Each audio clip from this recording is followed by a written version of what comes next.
It's Saturday afternoon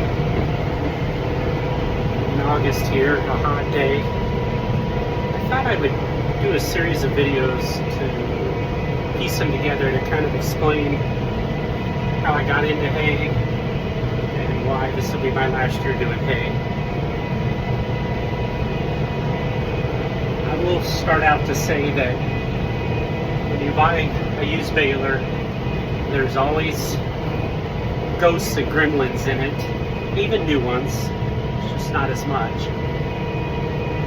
And so I'll kind of talk about the history of that a little bit today. So this is video part 1. So farmers, specifically cattle farmers, have two ways they can get hay. They can buy it on the open market and pay the price that market drives for that particular season. And so when you have a really dry season, where you have multiple dry seasons, the price of hay can go up from an average of $50 a bale to $100 a bale. And you can't do anything about it because it's about the supply and about the demand.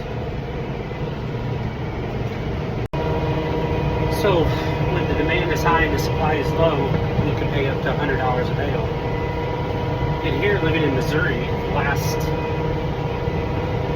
10 years, it's been above average 8 out of the 10 years. The last couple years, obviously, it's been down because the market was flush with hay, and it really drove the price down. That will always be the case with hay. You just have an up and down year depending on how much supply there is and what the demand is.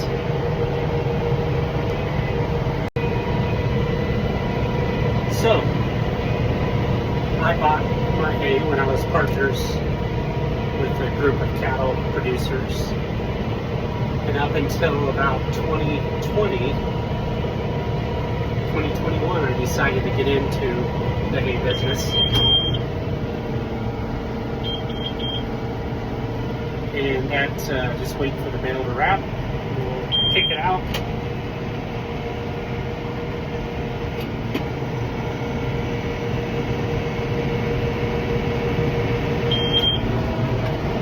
So I decided to get into the hay business because, as most of you know, my day job is real estate, focusing on land, development, and residential as well.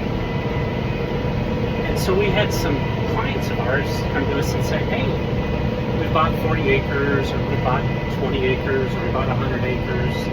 You know anybody that'd like to cut it for hay? And I got to thinking, gosh, this might be a way to hedge against protection of hay getting up to the price that it was about 5 years ago, $100 a bale.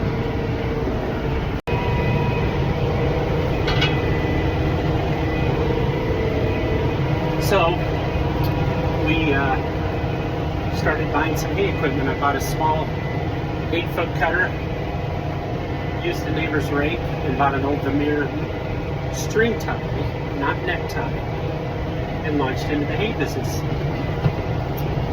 That first late summer, early fall was a heck of an education, because although I've grown up on a farm and I've grown up around equipment, cutting, breaking, and producing hay or baling hay is not for the faint-hearted. So we managed to kick out 150, 200 bales that first year. And I was able to feed our animals. We had about 50 head of cattle at the time. And we had to buy some that year just because we ran out, but certainly was our first year into it. Entered year 2, and that was a little better year, but I realized very quickly with some of the other farms that I picked up that my equipment wasn't big enough. That 8-foot cutter needed to be a 10.6. I needed to get a newer baler, and I needed to really get serious about it. So we purchased a Kubota EM 2032 3-point disc mower that cuts beautifully, by the way. Paid about $15,000-16,000 new for that. Picked it up in Beatrice, Nebraska from a Kubota dealer. And we went on our way to cutting more hay, and also that winter I picked up a Kubota 4160 4x5 net wrap baler. And that was a pretty good buy that winter. So I picked that Kubota 4160 up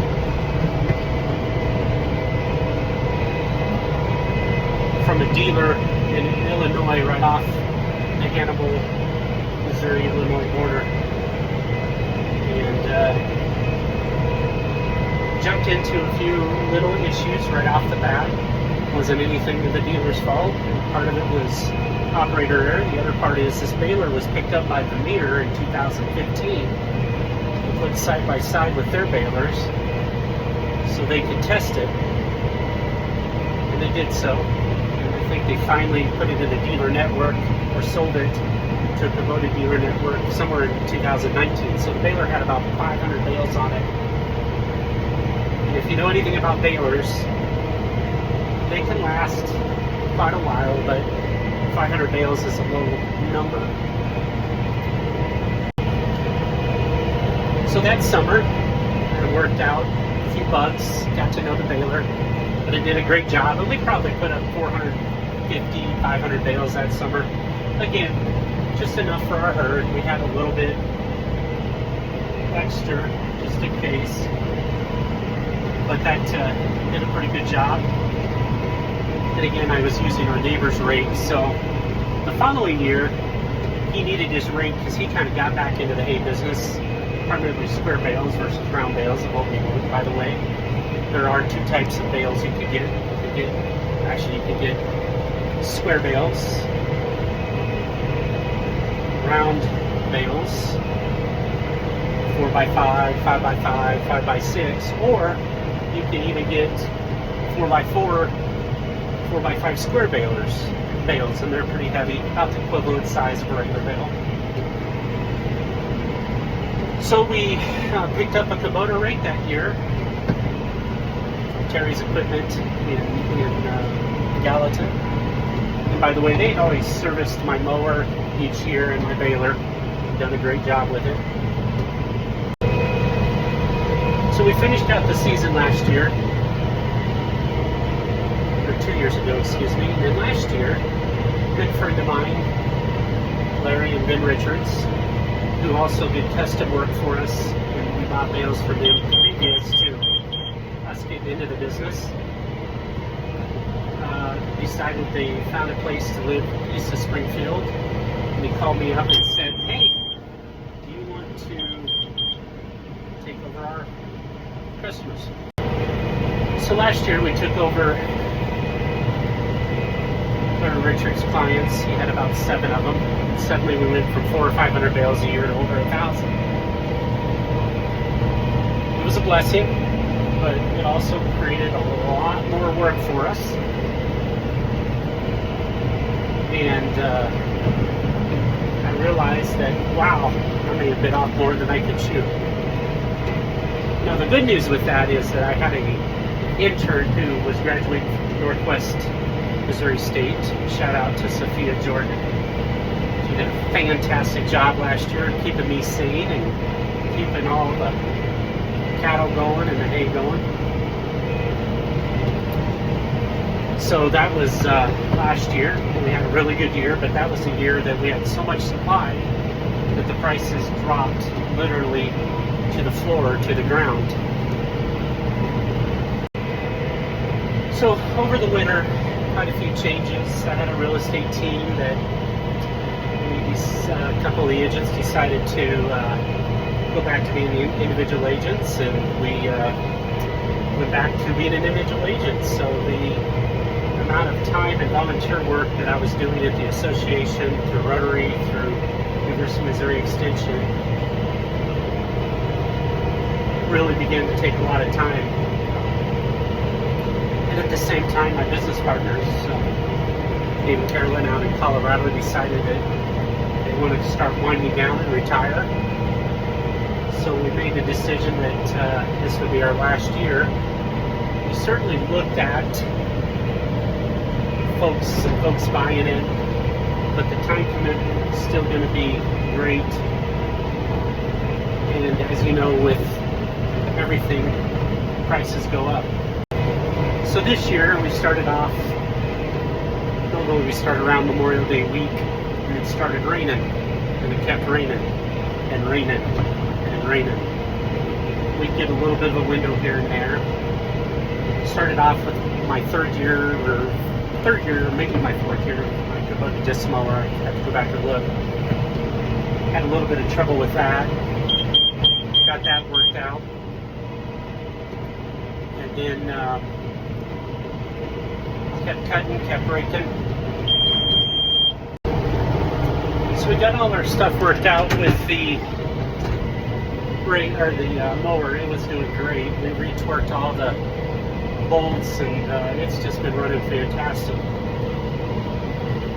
We had the end cone break off. The only thing we could tell, there's a couple bolts that had broken, but we were able to get that all fixed up.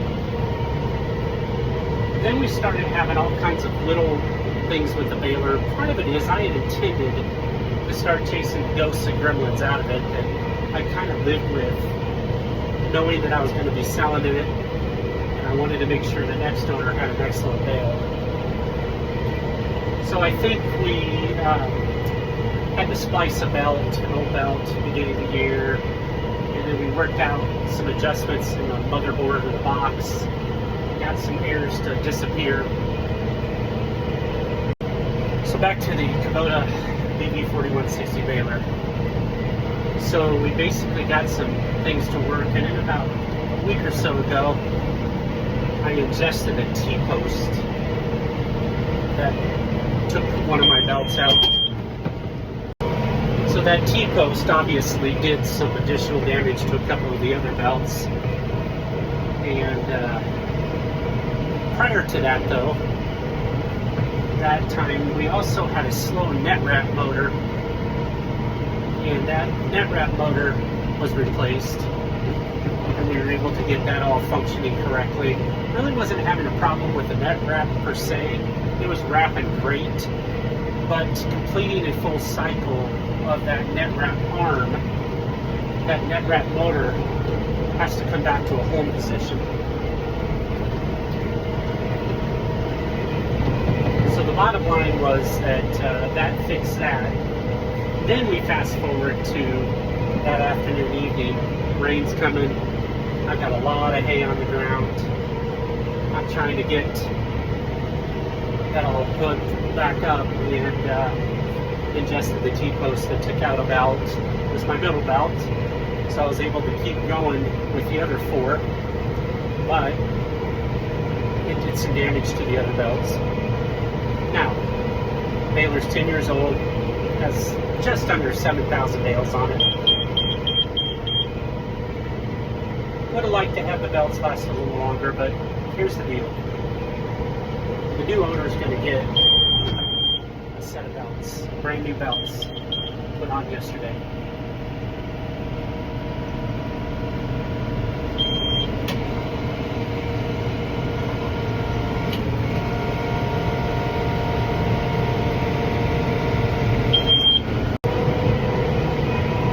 So the bottom line is, the year I'm getting out of the hay business, and I'll talk about why a little bit more here in a second. This baler is dialed in. Whoever's got it is going to have a fantastic deal. It makes extremely tight bales. You can go about 4.5 miles an hour in the field, depending on the condition of the field and the dryness of the hay. But this thing is dialed in.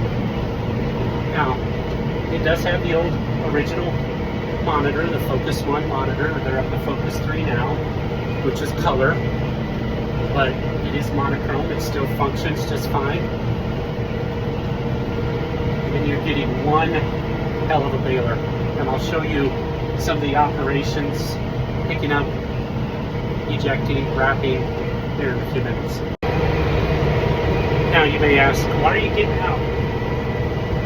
Well, one, my business partners are retiring. Two, I'm getting busier with my volunteer activities. I'm part of a 13,000 member association called the Kansas City Regional Realtors Association, KCRER. And I'm president-elect in 2026, and I'll be president in 27. What that means is a lot more time and responsibility. And I want to give my all and be all in. And although I love being in the tractor, as a Nebraska farm boy, it's just one of those things where I felt like it was time to hang it up for now.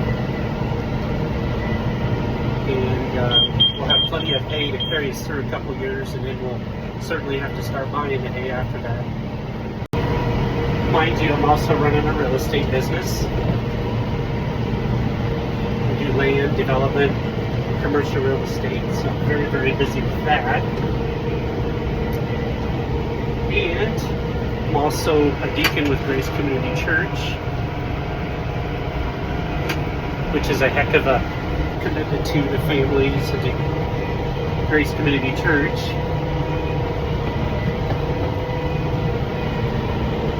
As well as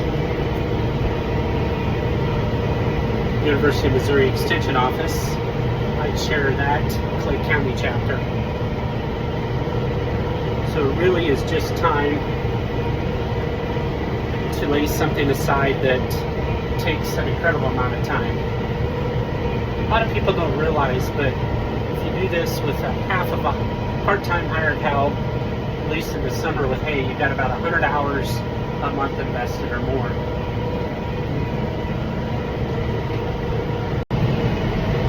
So it will free up a lot of time. And at first I was a little torn up about it inside, to be honest, but then the more I thought about it and the more I recognized that it'd free up some time to be a more effective real estate agent, to be more effective in my volunteer positions, and as well as a husband and grandpa, or aka grandpa. You know, there's seasons to everything, and that's the beautiful thing about this. It's been a fun season, heck of a good run for sure.